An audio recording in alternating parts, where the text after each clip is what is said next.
Весной 42-го года множество ленинградцев носили на груди жетон, ласточку с письмом в ключ. Сквозь года и радости невзгод вечно мне будет сиять одна та весна 42-го года, насажденная в городе весны. Маленькую ласточку из жести я носила на груди сама. Это было знаком доброй вести. Это означало, что письмо. Этот знак придумала блокада. Знали мы, что только самолет, только птица к нам до Ленинграда с милой-милой родины дойдет.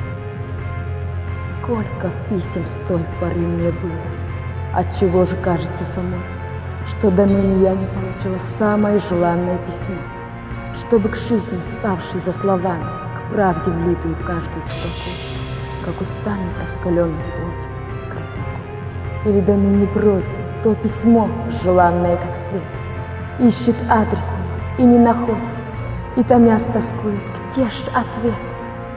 Или близок день, и непременно в час большой душевной тишины я приму весну нетленной вести, идущую еще с войны. О, найди меня, гори со мной, ты давно обещанная мне всем, что было даже той смешной ласточкой в осаде на войне.